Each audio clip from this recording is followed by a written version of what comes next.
tal? ¿Qué tal? Muy buenas tardes para todos y todas. Bienvenidos y bienvenidas a la hora de Víctor Hugo, a quien le mandamos un abrazo muy grande. Se encuentra descansando y además fue su cumpleaños, así que va doble el abrazo para nuestro querido Víctor Hugo Morales. Esperemos estar a la altura de las circunstancias en la conducción del noticiero. De aquí hasta el viernes voy a estar haciéndoles compañía. Hoy, un 26 de diciembre, atípico por lo general. Llegamos a fin de año tal vez un poco más relajados en cuanto... 27 me sopla por Cobracha, menos mal.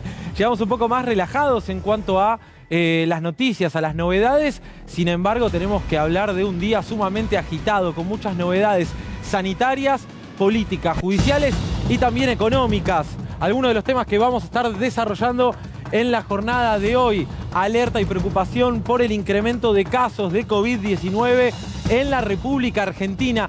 217% han aumentado los casos en las últimas 2 semanas. 217% en tan solo 2 semanas. La variante Delta, la variante Omicron, más presentes que nunca en algunas provincias. Preocupación particularmente en la provincia de Buenos Aires, en la ciudad de Buenos Aires y por supuesto en la provincia de Córdoba. Sin embargo, en medio de este contexto hay algunos que tienen ganas de seguir jugando a la política, más que a la política, a la grieta, de seguir sacando su tajada de esto y quieren ir contra el pase sanitario. Inclusive el propio expresidente Mauricio Macri, en un ratito lo estamos charlando y desarrollando. Decía novedades políticas y judiciales, un verdadero escándalo. La Gestapo antisindical que quería montar el gobierno de María Eugenia Vidal. Las reuniones de funcionarios de María Eugenia Vidal con agentes de inteligencia, con empresarios, para ir contra sindicalistas, para armar causa junto a jueces, fiscales y junto al jefe de los fiscales, Fernando Borroni.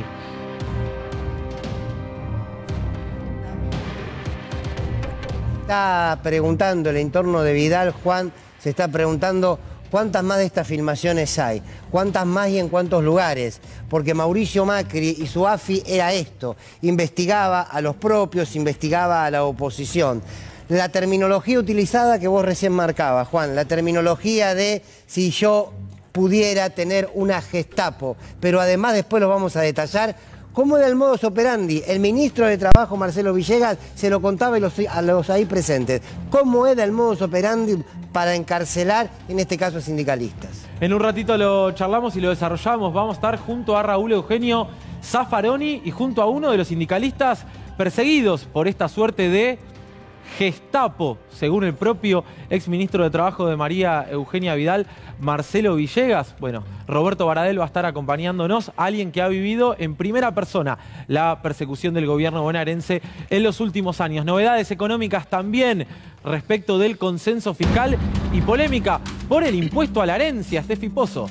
Buenas tardes a todas las personas que están mirando. Juan, bueno, el impuesto a la herencia fue algo que existía en la Argentina y cuenta Marcelo Slotoviazda en una nota allá por 2012. Una de los periodistas, debo decir, que más insistió en la necesidad de imponer el impuesto a la herencia, de restituir el impuesto a la herencia, contaba Marcelo Slotoviazda que tenía que ver con los rumores de una herencia durante el gobierno militar, en realidad durante la dictadura militar, y por una herencia en particular de Martínez de Oz, de la familia de Martínez de Oz. Fíjate cómo una cuestión particular de familia termina decidiendo dar de baja un impuesto que la OCDE, la propia OCDE, que es uno de los organismos de referencia para los países desarrollados, recomienda volver a restituir, sobre todo a raíz de la desigualdad de la pandemia. Hay muchos más datos. Lo concreto es que se está discutiendo en este momento en Casa Rosada.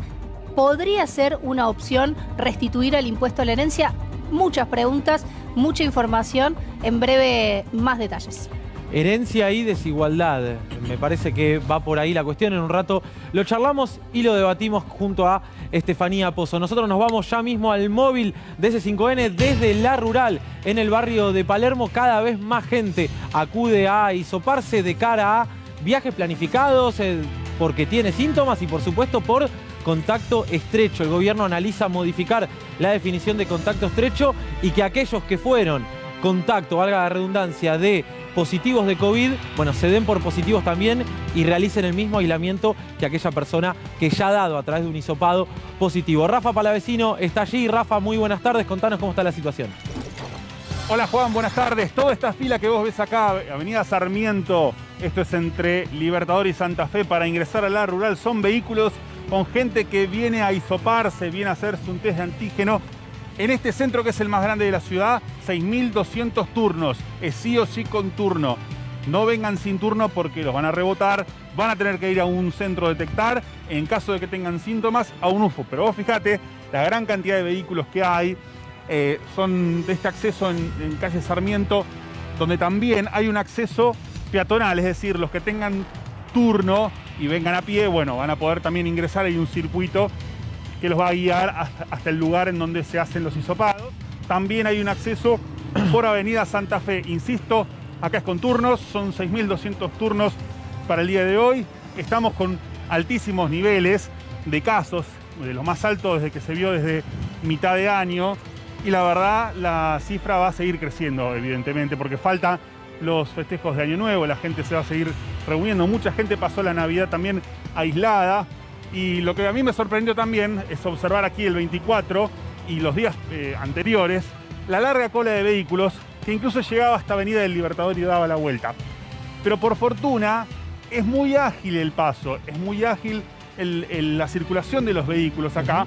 Está esto completamente organizado, van guiando los vehículos hacia adentro para ubicarse en los puestos de hisopado donde se hacen los test de antígenos. Así que a tener muy en cuenta eso, y quien nos escuche si tiene síntomas o sabe que tiene que recurrir a un hisopado por tener síntomas, ahí tienen que ir a un UFU. ¿Dónde quedan los UFU?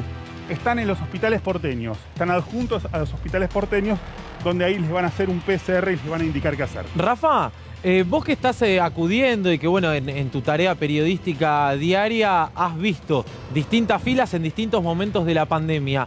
¿Con qué situación lo comparás? ¿Se parece a las filas que veíamos en la primera ola, en la segunda? ¿Nunca viste una fila de autos así en la rural? ¿Cómo está la situación según tu propio termómetro?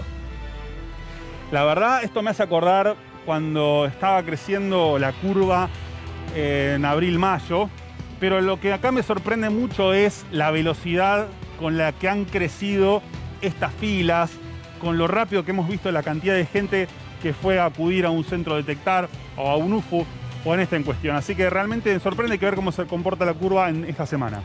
Muy bien, gracias Rafa. Por supuesto, en un rato volvemos con vos desde la rural. Impresionante la fila que hay de gente para hisoparse. Bueno, por distintos motivos, lo decíamos recién. Algunos porque se van de viaje, otros por contacto estrecho, otros porque presentan síntomas. Y también impresionante lo que se vivió en los últimos días en el Hospital Santo Iani, donde agredieron a un médico, justamente producto de, bueno, absolutamente injustificable por donde se lo mire, pero por la falta de hisopados, por el exceso en la cantidad de tiempo, por lo que sea. Nosotros estamos allí desde el Hospital Santo Iani junto a Claudio Cardoso. Claudio, muy buenas tardes. ¿Cómo está la situación?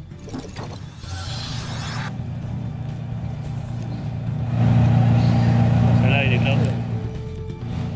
Claudio, ¿nos escuchás?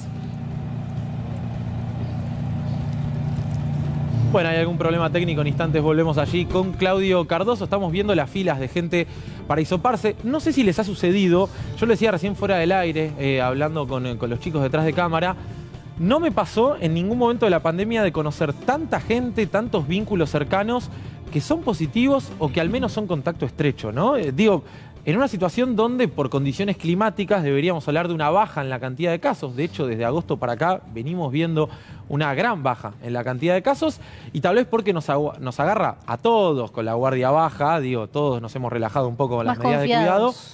Pero no sé si les pasa. Sí, me pasa por partida.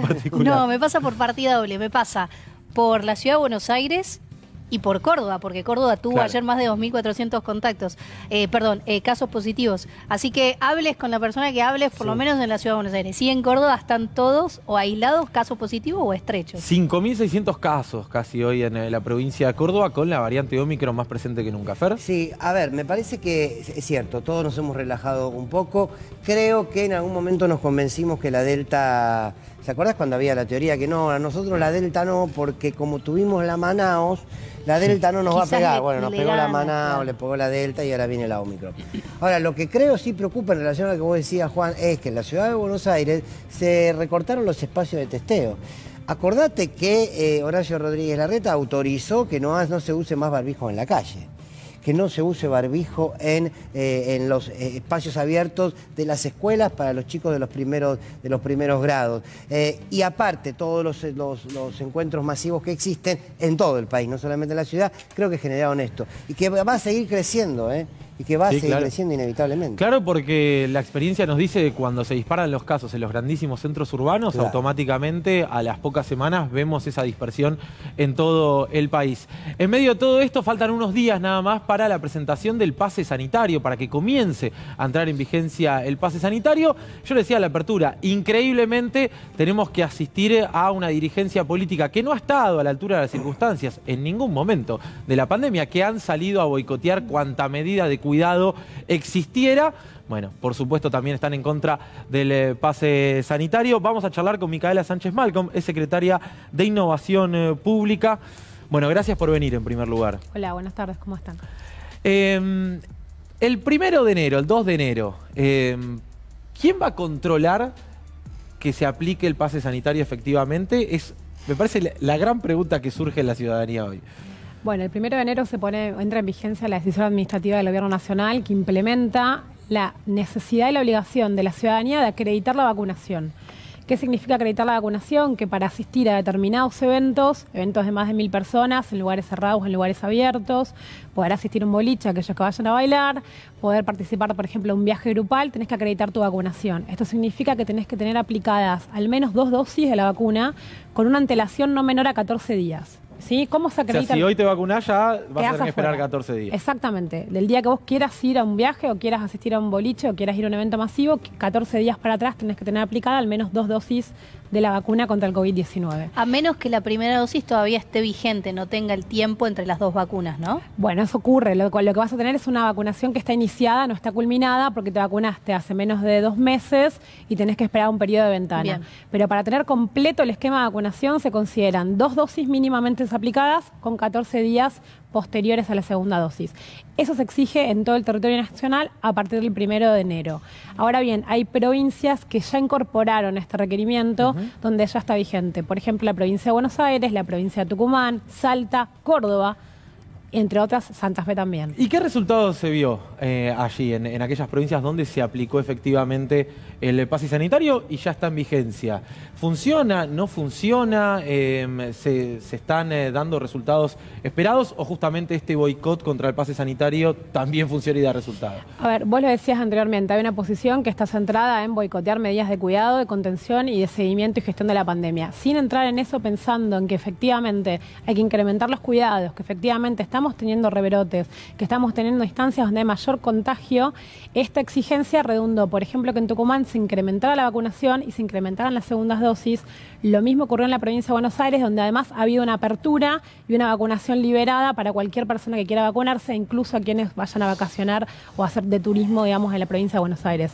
Entonces se acompaña, por un lado, a la exigencia de que se incremente la vacunación y, por otro lado, también empezar a generar esfuerzos mancomunados de control y de gestión colectivos, porque en definitiva, si no tenemos una conciencia colectiva respecto de los cuidados y de las instancias de mayor contagio, y posiblemente esto no vaya a frenarse. En lugares cerrados, donde hay muchísima gente, en un contexto de vacaciones, es importante que todos garanticemos y todas garanticemos que efectivamente nos vacunamos. Porque la vacuna no es que te protege contra la posibilidad de contagio necesariamente. Sí, por supuesto que sí, en buena medida. Ahora, en grandísima medida, en más del 90%, 95%, dependiendo de la vacuna, sí te garantiza que no curses la enfermedad con gravedad y que no dejes la vida en esto. Y eso es materia estadística, digamos, no es algo debatible. Por eso también la necesidad urgente de aplicar medidas que fomenten la vacunación, como por ejemplo esta. No quiero dejar de mostrarte, Micaela, lo que surgió en las últimas horas respecto al pase sanitario. Por ejemplo, diputada de Juntos por el Cambio presentó un proyecto para derogarlo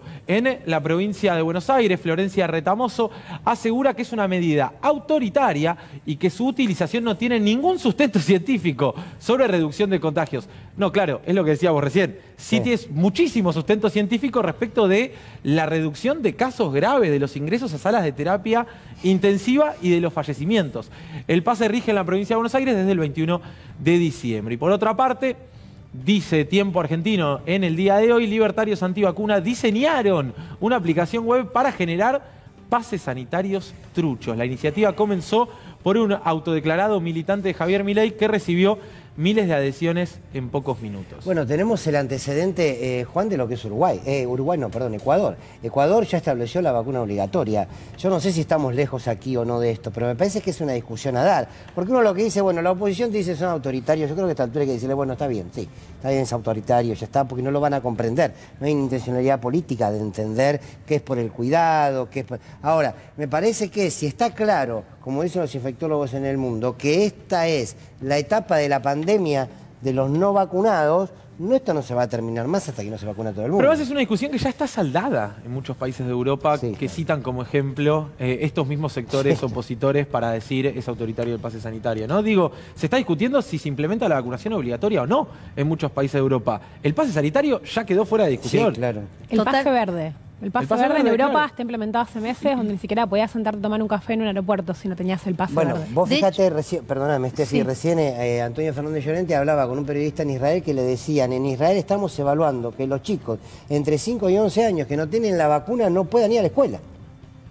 Claro. Se vuelve a debatir esto. Ahora pensaba, porque también hay mucha confusión, y por eso estaba bueno aprovecharte que estás acá, Micaela, sobre el pase sanitario. Hay, por supuesto, las jurisdicciones que definen cuál es el tipo de documento que van a pedir, pero ¿qué pasa? La aplicación Cuidar, Mi Argentina, ¿cómo es toda esta cantidad de cosas que tenemos que bajar? ¿Cuál sirve y a dónde vamos a preguntar si tenemos dudas? Bueno, vale, está muy bien la pregunta, Estefanía. Hoy por hoy lo que tenemos en la aplicación Cuidar, que es la aplicación que gestionamos, digamos, a lo largo de ancho de toda la pandemia, es la posibilidad de tener en una única pantalla el estado de tu vacunación. Esto quiere decir que si la aplicación te muestra si tu vacunación está iniciada o está completa. Y además se bloquea en el caso de que una persona, por ejemplo, haya dado positivo en las últimas 48 horas. Esa es la herramienta fundamental porque además permite articular junto con los certificados de turismo los permisos para poder realizar vacaciones en determinadas provincias. Claro. Recordemos que muchas provincias piden certificado de turismo que también se visualiza a través de Cuidar. Esto tienen que consultarlo al momento de viajar las personas que decidan tomarse vacaciones. Respecto de Mi Argentina es una aplicación que concentra gran cantidad de documentación. Tiene que ver con poder portar un DNI digital, una licencia de conducir, un certificado contra riesgos de trabajo, y entre esos documentos también muestra nuestro certificado de vacunación.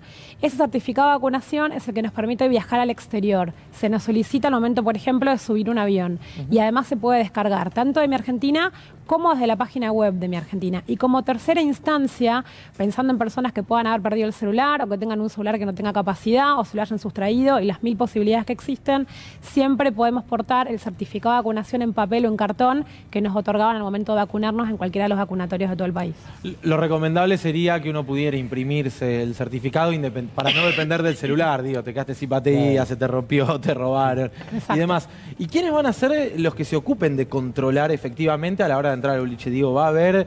¿es el Estado quien se ocupa de eso? ¿Son los privados quienes se van a ocupar de eso? ¿Y el Estado controlará que los privados efectivamente lo hagan? Vieron que tenemos diferentes niveles de Estado, ¿no? Tenemos estados en general. Hay un Estado nacional que ofrece las herramientas, digamos, de alcance federal para poder generar la gestión y el control, que son las aplicaciones, los certificados, el esquema de vacunación.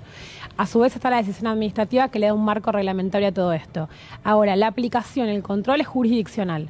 Cada jurisdicción, es decir, las provincias más la Ciudad Autónoma de Buenos Aires, pueden determinar si exigen o no exigen el pase, en qué términos, si amplían la exigencia, por ejemplo, es el caso de Córdoba, que va a incorporar restricciones de aforo en función también de los casos que están habiendo en la provincia, o si reducen las exigencias. Estos controles son tanto de los estados como de los privados, posiblemente para poder llevar adelante eventos o encuentros de más de 1000 personas, garantizando condiciones de seguridad para todos quienes asistan. Bueno, en la ciudad de Buenos Aires también se va a aplicar el pase sanitario, pese a que muchos dirigentes políticos del mismo signo del gobierno de la ciudad de Buenos Aires se están manifestando en contra, diciendo que es autoritario y demás. Bueno, el propio Larreta también lo aplica acá en la ciudad. Y nosotros nos vamos al Hospital de Santo Iania. Allí nos está esperando Claudio Cardoso. Impresionante la cantidad de gente que hay para hisoparse, y hace unos días nada más sucedió un episodio de violencia al que tenemos que prestarle atención. Los trabajadores y trabajadoras de la salud que le vienen poniendo el cuerpo a la pandemia como nadie desde el primer caso de COVID-19 y que nos están cuidando como nadie desde el primer caso de COVID allá en marzo. Bueno, increíblemente son agredidos por aquellos que tienen que ir a testearse. Claudio Cardoso nos está esperando allí. Claudio, contanos cómo está la situación. Bueno, aquí la situación ha estado desde el comienzo de la mañana, cerca de las 7 de la mañana, cuando la gente comenzó a hacer cola, hasta este momento. Ha sido incesante cada uno de los que han venido hasta aquí, hasta este lugar, para hisoparse. Todos con síntomas, recordemos, porque es una unidad febril de emergencia la que está en este lugar. Se esperaba precisamente otra unidad, la móvil, para aquellos que no tienen ningún tipo de síntomas. Sin embargo, esa unidad durante toda la jornada no llegó. Recordemos que tenía que arribar una aquí, a este lugar, otra al Pirovano, otra a Rivadavia y otra al Tornú. De aquí no hay ningún tipo de novedad con relación a esa unidad para aquellos, repito, que no tengan ningún tipo de síntomas. Ahora, los que sí tienen síntomas han ido desfilando durante todo el día en este lugar. Ustedes pueden ver con la cámara de Andrés Montes de Oca lo que es el ingreso a este lugar, a este centro. Cada uno cumpliendo los protocolos correspondientes. Más de 300 personas se han hisopado en lo que va del día. Ahora la cola se cortó un poquito, pero de todas maneras se sigue trabajando en este lugar. Y como bien decías, el pasado día viernes, aquí fue donde se produjo este incidente donde el doctor Oscar Schwagman recibió un golpe de puños en la nariz, cuando dijo en un momento dado de esa jornada del viernes: hasta aquí llegaron los números, hasta aquí obviamente llega la atención en el día de hoy, porque era el 24, porque era una jornada reducida, y precisamente en ese contexto alguien desde atrás le pegó una piña y nunca pudieron divisar de quién se trató. Sin embargo, se pidió más seguridad. Durante la jornada hubo precisamente más policías y aquí es donde se desarrolla el hisopado correspondiente. Mientras demostramos estas imágenes, les propongo escuchar y ver al doctor Oscar Schwagman, que de esta manera hablaba sobre el tema y sobre su agresión. Lo escuchamos. El día viernes la cola ya pegaba la vuelta, teníamos 150 personas esperando. Frente a ese número de gente, yo a las 7 de la mañana empiezo a atender, cuando teníamos que empezar a las 8, y le digo: empiecen a repartir número, no vamos a llegar a atender a todos. 12:30 le avisamos, mando a avisar a través de mi personal que digan que no se da más números porque no hay más posibilidad de atender, porque nos quedaban 100 y pico de personas por atender, que ya no íbamos a poder atender más.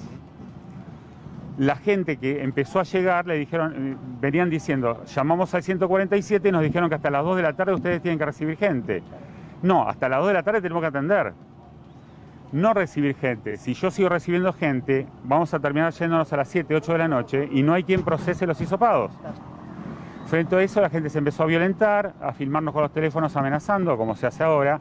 Te estoy filmando, HDP, vos no estás trabajando, estás disminuyendo tu ritmo de trabajo para terminar a las 2 de la tarde sin atendernos, te pagamos el sueldo y todas las cosas que escuchamos diariamente.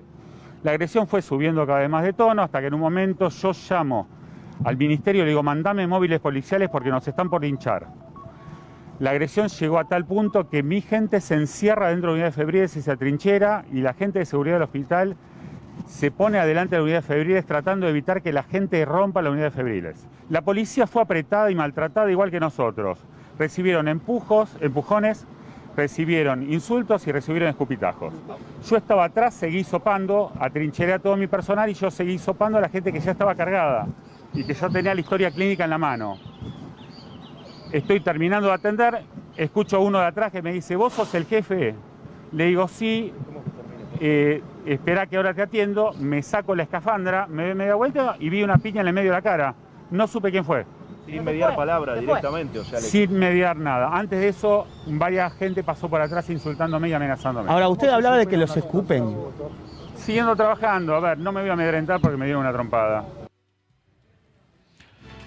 Es impresionante lo que estamos escuchando, Claudio, en testimonio de Oscar. La verdad, no es solo una persona que le pegó una trompada, por lo que está diciendo. Dice que eran decenas de personas que estaban insultando, insisto, a médicos que están desde el primer minuto de la pandemia en la primera línea de batalla, con los que muchas veces hemos sido muy injustos. Incluso, bueno, recuerdo al gobierno porteño reprimiendo a enfermeros y enfermeras que pedían la profesionalización de la carrera. Déjame cargar las tintas de responsabilidad sobre el gobierno de la ciudad, porque el jueves pasado, no, el anterior, hace aproximadamente 10 días, me estuve que hisopar porque tuve una bronquitis muy fuerte y inicialmente coincidía con síntomas de COVID. Me fui a hisopar al Santoyan, al Pirovano. Me fui al Pirovano. Llegué muy temprano a la mañana, sabiendo que en general empezaba a recargarse, todavía no estaba en el pico de contagios. La fila del pirobano, personas que es una unidad febril, que tenés síntomas, claro, que no te sentís del todo bien. La fila del pirobano completamente al sol, sin ningún tipo de resguardo. Estamos hablando de gente que está engripada, que tiene COVID o que tiene sospechas de serlo. Más de 2 horas esperando al rayo del sol. La gente se pone ansiosa, no sabés qué tenés que hacer, si tenés que esperar, si no. Te hacen entrar, te hacen salir. Los tratos por lo general no son muy buenos. El recorte que hizo la Ciudad de Buenos Aires en todo el proceso de testeo, porque había caído la curva, clave. Y es lógico, porque no se necesitaba la misma infraestructura, no se respondió al nivel de velocidad de crecimiento de la ola. Totalmente. Entonces, la Ciudad de Buenos Aires tiene mucha responsabilidad en dejar estos vacíos sin ningún tipo de conducción, porque las personas se sienten mal, insisto, 2 horas esperando bajo el sol para ser hisopado cuando no te sentís bien, te estoy diciendo, 10 días, no en estos últimos días. A ver, primero yo creo que la ausencia del Estado es violencia.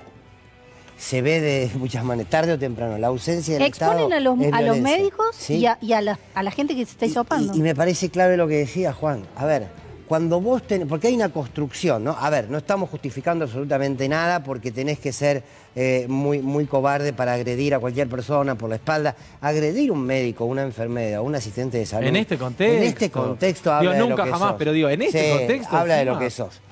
Escupirlo. No, es... Escupirlo. Siendo sospechoso de COVID. O sea, escupir a un hay médico. intencionalidad. Sí. Ahora, el Estado, cuando vos decís, este gobierno de la ciudad fue el gobierno que reprimió enfermeros, y es muy cierto, eso hace al discurso violento que se instala, ¿no? Porque los reprimió también en plena pandemia, ¿eh? Los reprimió también en plena pandemia. Sí, claro. Pero esto es una responsabilidad clara del gobierno de la ciudad. ¿Por qué cerraron los testeos? Yo estuve el jueves por un contacto estrecho, 3 horas y media en el Parque Centenario, en el Pasteur, esperando. 3 horas y media. Yo creo que es un poco lo que decía Steffi. Hubo un cuello de botella que el gobierno de la ciudad desmontó muy rápidamente. El tema testeos, con menos personal, con menos testeos. Lógico, por un lado, porque había pocos casos, pero no hubo una respuesta para volver a montarlo rápidamente en cuanto la demanda subió. La flexibilidad es, si tenés flexibilidad para levantar esa infraestructura porque no la necesitas, claro, tenés la misma flexibilidad para imponerla nuevamente en el caso de que haya una ola de las características que estamos viendo en todo el mundo. Además, ya tenemos paño como para haber aprendido cómo el diario del lunes constantemente. Exacto, cómo hay que reaccionar en esta situación. Seguimos con Micaela Sánchez Malcom, secretaria de Innovación Pública, a una semana nada más de la implementación del pase sanitario en todo el país. Como contaba ella, ya hay algunas provincias que lo están aplicando. Recién antes de ir al móvil repasábamos un poco las denuncias, los dichos de la oposición, que indudablemente no contribuyen, sobre todo porque el pase sanitario no tiene un sesgo autoritario, sino más bien tiene la idea de fomentar el plan de vacunación. ¿Cómo lo ves y qué resultados crees que da? ¿Da resultado efectivamente esta ola de declaraciones, a mi entender, corre por mi cuenta, irresponsables de dirigentes de la oposición? Mira, vos lo decías antes, tenemos el diario del lunes constantemente. En Europa el pase sanitario ya existe hace un tiempo, ya está implementado, las personas lo utilizan y lo tienen que certificar para poder acceder a determinados lugares. Pasa incluso también en Estados Unidos, donde si vos viajás por trabajo, querés ir a comer y tenés que mostrar que tenés la vacuna, seas del país de donde seas. Con lo cual esto tiene efectos positivos en toda la cuestión de la pandemia. En términos políticos, la verdad que es una especulación más a la que ya estamos habituados y habituadas. Hay una batería de soluciones que el gobierno nacional propone para la gestión de la pandemia que están vinculadas al cuidado de la salud, a la política de cuidados, a la vacunación, a garantizar la vacunación en todo el territorio, a garantizar el ingreso cuando hubo que garantizarlo, a garantizar el trabajo cuando hubo que garantizarlo. El presidente lo dijo hace poco tiempo, el empleo en Argentina no se cayó porque el empleo se sostuvo. Todas esas políticas fueron minadas por parte de la oposición en diferentes momentos de la pandemia. Yo creo que todo eso hace a una misma lógica de destrucción y no construcción, en un marco muy crítico como es el que estamos atravesando, posterior además a una crisis económica enorme que nos dejó el gobierno anterior.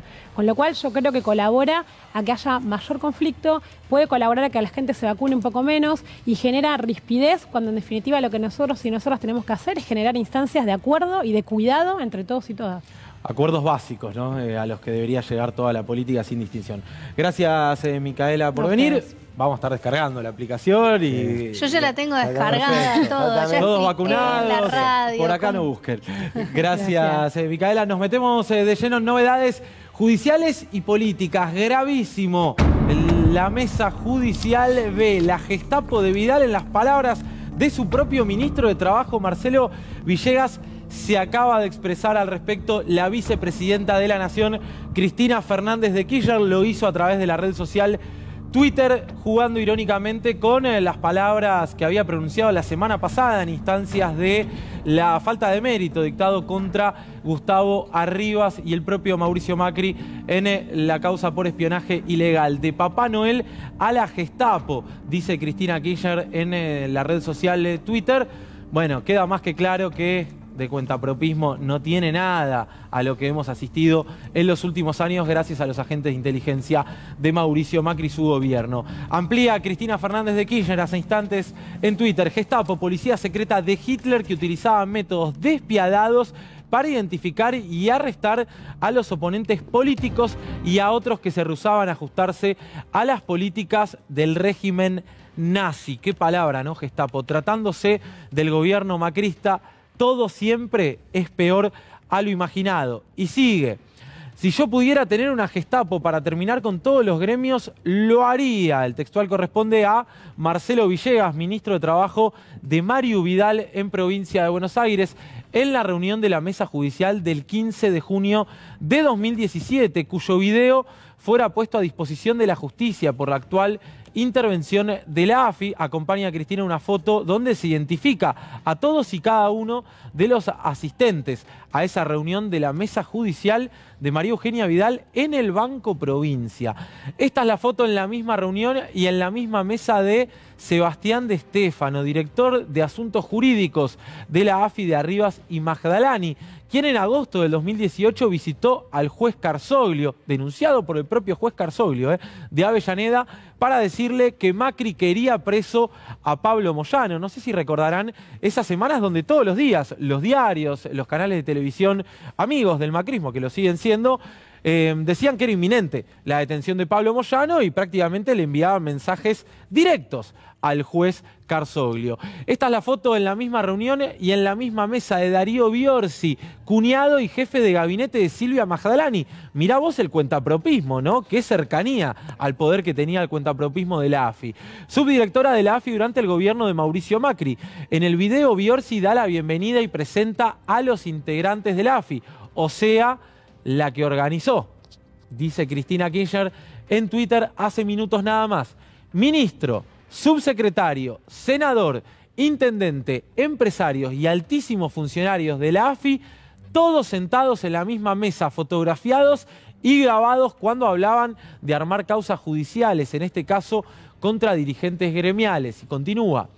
¿Qué otras pruebas necesitará el Poder Judicial argentino sobre la existencia de mesas judiciales y asociaciones ilícitas que tuvieron lugar durante el gobierno de Mauricio Macri y María Eugenia Vidal? ¿Qué otras pruebas necesitará la sociedad argentina, más allá de las lógicas y legítimas adhesiones, para entender que el espionaje político y la persecución judicial que sufrimos quienes fuimos opositores a ese gobierno no es un relato partidario? Bueno, ahí está Sebastián de Stefano, justamente uno de los que visitaba a Sebastián de Stefano, le dicen el enano, la Casa Rosada.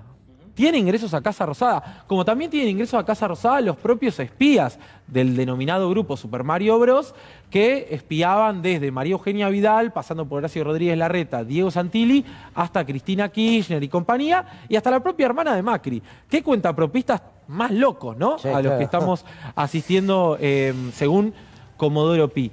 Está con nosotros Fer Steffi para ayudarnos a entender un poco mejor la gravedad institucional de este episodio. El ex juez de la Corte Suprema de Justicia, el doctor Raúl Eugenio Zaffaroni, que siempre tiene, por cierto, la amabilidad de atendernos. Raúl, muy buenas tardes. Juan Amorín, todo el equipo del diario de Víctor Hugo te saluda. ¿Cómo estás? ¿Qué tal, Juan? ¿Cómo andan? ¿Todo bien? Bien, gracias como siempre por tomarte un rato. Bueno, imagino que habrás visto los videos, ¿no? Donde se hace referencia a que al ministro de Trabajo, María Eugenia Vidal, le gustaría, dicho en primera persona, y dice, públicamente lo voy a negar siempre, me encantaría tener una Gestapo para eliminar al sindicalismo. ¿Qué implicancias tiene más allá de estos dichos nefastos? La policía secreta del Estado, interesante, la policía secreta del Estado nazi. Y ahora en todo esto, que ya lo sabemos, ¿no? Bueno, extorsiones a jueces, todos lo sabemos, los aprietes, todo eso, pero hay algo que me pregunto, ¿eran tan idiotas de filmarse? ¿O en realidad lo que querían con esto era dejar comprometidos a sus interlocutores? No lo entiendo, ¿No entendés si es torpeza o todo lo contrario, si es una viveza para despegarse de algunos? O una torpeza por un lado, o por otro lado, dejar comprometidos a los interlocutores a quienes les decían estas barbaridades, ¿no? Decir, bueno, aquí los tenemos de cómplices, ¿no? Cualquier cosa que digan, ustedes lo supieron y siguieron haciendo esto. No sé, me queda esa duda en el fondo. Por supuesto, estas son pruebas como que no creo que son sobreabundantes, porque en definitiva la persecución política, la fabricación de procesos con jueces prevaricadores y todo esto no es un fenómeno argentino. No nos creamos nosotros los argentinos, siempre creemos que somos los dueños del último refresco del desierto. No, esto lo hemos tenido en toda América Latina, ¿no? Lo hemos tenido en Brasil, lo hemos tenido en Bolivia, lo hemos tenido en Ecuador, y bueno, lo tuvimos en la Argentina. Incluso en Ecuador se ha usado también un memorioso cuaderno escrito por una persona memoriosa que apuntaba todo, que se acordaba de cifras y todos esos detalles, igual que aquí, solo que el de Ecuador no lo habían quemado, según ellos. Pero bueno, parece que el cuaderno había sido puesto en librería antes después que lo escribieron, pero no importa. Estas cosas son continentales y tenemos que precavernos, hacer algo en este Poder Judicial y mirar hacia el futuro, porque, cuidado, tener un Poder Judicial en estas condiciones, que se presta a este tipo de manejos, no todo el Poder Judicial, ya lo sé, cuidado, es una minoría, etcétera, pero una minoría colocada en puntos, en lugares estratégicos del Poder Judicial que maneja todo el aparato. Ahora, Eugenio, perdóname, Fernando Borroni, buenas tardes.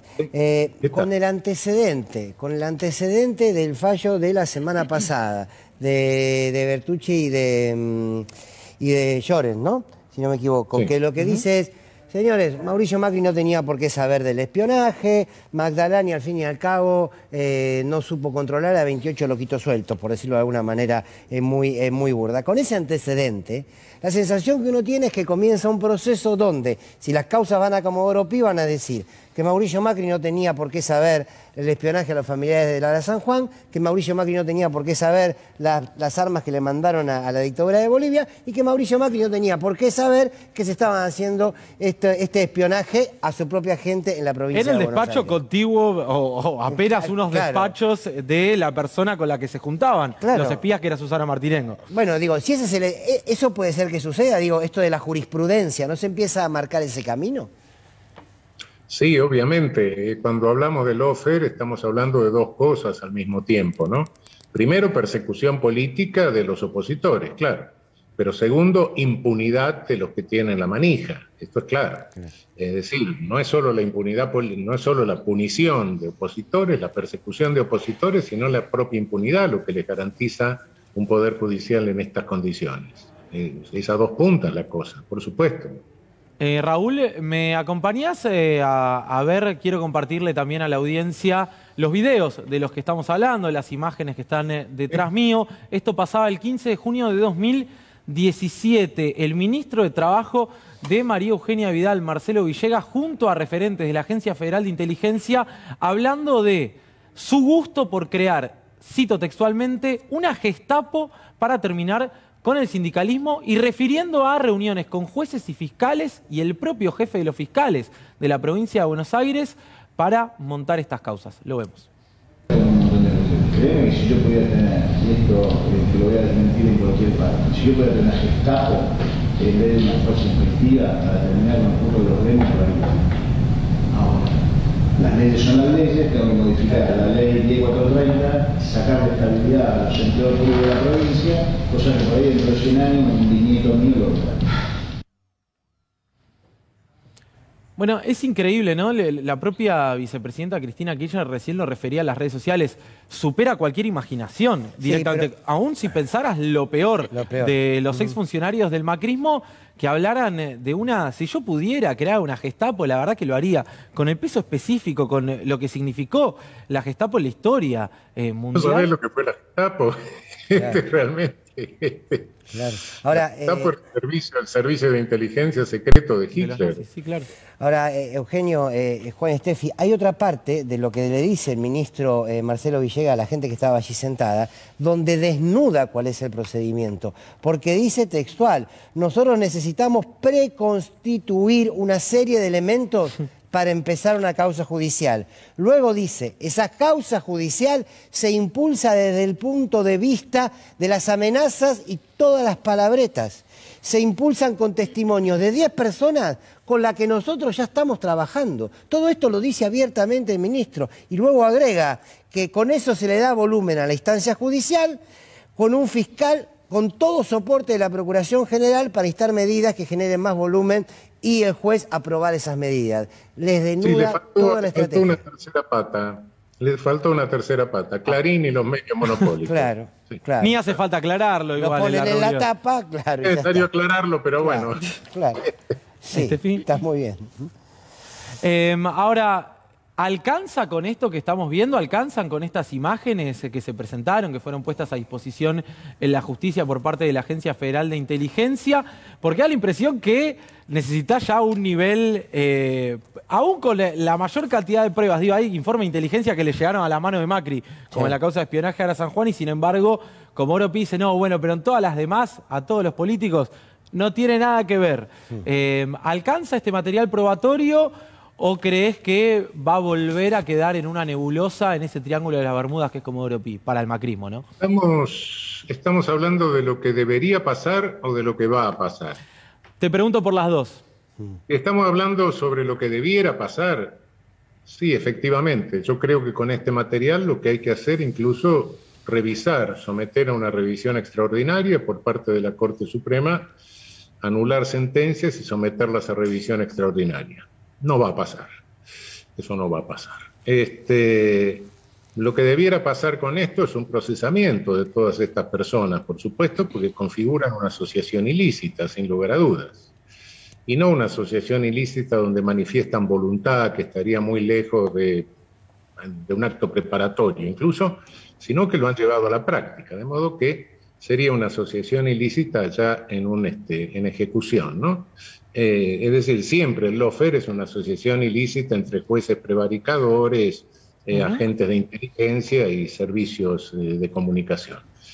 Pero, bueno, eso es lo que debiera pasar. Ahora, lo que va a pasar los van a encubrir, porque como te digo, este aparato no se ha modificado en lo judicial y el lawfare funciona a dos puntas. Funciona tanto para perseguir opositores como funciona tanto para garantizar la impunidad de sus mandantes. Esa es la cuestión. Raúl, te agradezco. Desconfío mucho que en Comodoro Pi se haga algo eficaz respecto de esto. Somos dos, si se me permite. Raúl, como siempre, muchísimas gracias por tomarte un rato para charlar con nosotros, siempre con la mejor predisposición. Un abrazo muy grande. Al contrario, un abrazo. Chau, chau. Hasta luego. Era Eugenio Raúl Zaffaroni, ex juez de la Corte Suprema de Justicia. Vamos a seguir con este tema. En un rato te vamos a mostrar quién era quién es quién en esta mesa judicial B, en esta mesa judicial de María Eugenia Vidal. Mientras tanto, los otros integrantes de la mesa judicial, de la M, de la Superior, bueno, algunos siguen prófugos en el Uruguay, el caso de Fabián Rodríguez Simón, que a la primera de cambio, cuando vio que la cosa venía complicada, se mandó a mudar, todavía lo estamos esperando, y el resto de los integrantes increíblemente saltan del otro lado del mostrador y hablan del plan de impunidad de tal o de cual, como si ellos no hubieran sido quienes armaron causas, quienes metieron a gente presa de forma preventiva, inocentes, a quienes privaron de ver a sus hijos, de ver crecer a sus familias, de acompañar a sus familias en momentos importantes, y ellos mismos hacían todo lo que denunciaban, porque se la pasaron denunciando asociaciones ilícitas y al final eran ellos una asociación ilícita. Después, Juan, si te parece, charlamos sobre lo que está diciendo el vidalismo y charlamos sobre un nombre que es Dietrich. ¿Te acordás de quién era Dietrich, no? Sí, bueno, lo están nombrando a Dietrich. A ver si no tuvo algo que ver en esto. Pero después, si querés, lo charlamos. La dejó picando Fernando Borroni. Nos vamos a temas, sí, así más agradables, pero no. No. Tenemos que hablar de economía. Lamentablemente, la economía nunca trae, en general, buenas noticias. Últimamente hay algunas y algunas, ¿no? Hay algunas novedades macro que son un poco alentadoras o esperanzadoras de cara a lo que viene, y otras como estas que verán debajo mío. Las prepagas cobrarán 9% de copago desde enero. Sí, ¿qué pasó? Ayer la Federación Argentina de Prestadores de Salud sacó un comunicado, la verdad, no era parte del diálogo por ahora, anunciando que se va a cobrar un 9% de cada una de las prestaciones que se hagan de cobertura en las prepagas. ¿Qué quiere decir esto? Por ejemplo, te vas a hacer un análisis de laboratorio, ese análisis sale 5.000 pesos, antes no tenías copago, no tenías que pagar nada porque te lo cubría la prepaga, bueno, ahora vas a tener que pagar un 9%, quiere decir que de cero vas a tener que pagar 450 pesos. Ahora, este 9% de cobro de los copagos de cada una de las prestaciones que vas a hacerte o que te da la prepaga, que te cubre la prepaga, va en paralelo, porque no es que uno excluya al otro, va en paralelo de la suba de la cuota de la prepaga que ya está habilitada para enero de 2022. Ah, no es una cosa o la otra, no es son una las dos cosa al o la mismo otra. tiempo. Exactamente. Entonces, ¿qué es lo que sucede? Como las prepagas tienen la regulación que les impone cuándo pueden o no aumentar su cuota, y esto lo charlan entre el Ministerio de Salud y la Superintendencia de Seguros de Servicios de Salud, si no les aumentan, si no les avalan un aumento de la cuota, ¿cómo logran hacerse un puente para igual de todas formas tener alguna recomposición de ingresos según lo que estas mismas prepagas explican? Bueno, a través de los copagos, porque no hace falta que la Administración Nacional habilite esto. Ahora, es como una especie de atajo para poder aumentar los ingresos y que dicen, bueno, el tema es la financiación. Ahora, yo voy a este laboratorio, tengo que pagar el 9%, por ejemplo, de los 5.000, que son 450 pesos. El laboratorio me debería dar a mí un comprobante, una factura, y yo puedo darme vuelta y pedir el reintegro a la prepaga. Eso es lo que dicen desde la Cámara de Prestadores, ¿no?, de Salud. Claro. Bueno, ahí está entonces toda la discusión respecto a si esto está bien, está mal. Salió la Superintendencia de Servicios de Salud a decir, ojo, porque lo que está planteado en la última recomposición a las prepagas es una recomposición de 4 cuotas y nada más. Y salió a avisar, vamos a sancionar si no se cumple esto. Claro. Así que habrá que ver, en función de la charla que se produzca mañana entre funcionarios nacionales y del sector, qué es lo que termina sucediendo. Estefi, ¿cómo es la relación aumento de la cuota de las prepagas versus inflación? Porque los dueños de titulares, de entidades médicas, sanitarias y demás, de empresas prestatarias de servicios de salud privadas, lo que dicen es, no, los aumentos fueron muy por debajo de la inflación. ¿Es así? Bueno, en algunos años sí. De hecho, tenemos un cuadro para ver que es de la Defensoría del Pueblo porteña. Fíjate, en 2016, 2017 y 2019 son los años a donde las prepagas subieron por encima de la inflación. 2015 no, estuvieron un poquito por debajo. Hay dos, por cada año hay 2 columnitas, ustedes lo ven ahí. La más oscura, la columnita más oscura es cuánto aumenta la prepaga y la más clarita es la inflación.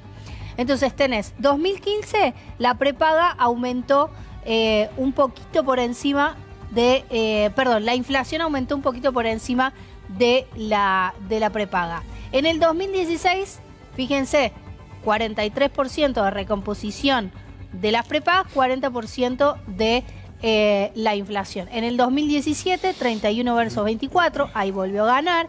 En el 2018 no, se dispara la inflación por encima de lo que aumentan las prepagas. En el 2019, de vuelta, la inflación es de 53%. Exacto. 60% de aumento en 2019. En 2020 estuvieron congeladas, recuerdan, 10% les habilitaron durante todo el año pasado. Y este año tuvieron 6 aumentos las prepagas. En marzo, en abril, en mayo, en agosto, en septiembre y en octubre. agosto, septiembre, octubre, 9% cada uno de los meses. Con lo cual, en la última parte del año tuvieron una recomposición de 41%. La verdad, vienen recuperando. Lo que pasa es que también hay que empezar a poner la lupa qué pasa con los costos y en particular con los laboratorios que sabemos que en este contexto siguen haciendo negocios. Bueno, muy bien, en un ratito la seguimos. Nos queda todavía charlar el tema del impuesto a la herencia. Sí.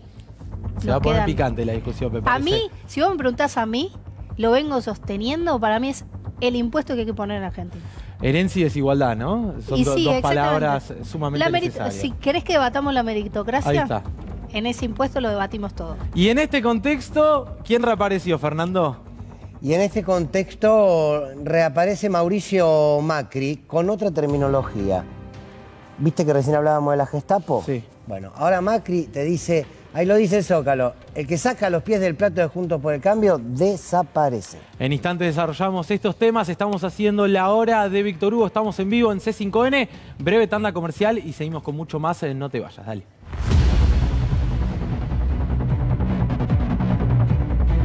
Seguimos en la hora de Víctor Hugo, haciéndoles compañía hasta las 20 con la mejor información.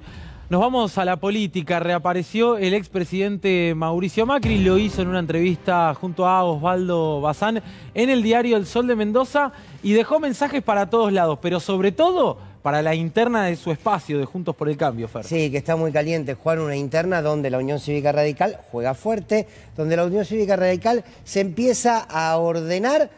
Algunos bajo el ala claramente de Morales que los retó. ¿Te acordás que hace un día retó a la Unión Cívica Radical por no haber votado el presupuesto? Con ese discurso presidencialista que quiere tener Morales. Pero la frase de Mauricio Macri es la que estamos viendo. Cualquiera que hoy se equivoque y saque los pies del plato de Juntos por el Cambio desaparece. Bueno, a ver, podríamos quedarnos en todo el contenido que tiene en este país, no solamente en este país, en la región, la palabra desaparecer. Pero más allá de esto, que creo que a todo el mundo le queda claro, el mensaje de Mauricio Macri es muy fuerte. La pregunta es si él está hablando de Juntos por el Cambio o cuando dice Juntos por el Cambio se está nombrando a sí mismo. Quiero decir, todo aquel que me suelte la mano desaparece, o todo aquel que salga por fuera de este frente de gobierno queda fuera de juego, ¿no? Dos cosas, creo que a todos, ante una declaración política de un dirigente político que menciona la palabra desaparecer, de mínima nos queda resonando, choca, más allá de la intencionalidad. Exacto. Yo desconozco si Macri lo hizo con intencionalidad o no,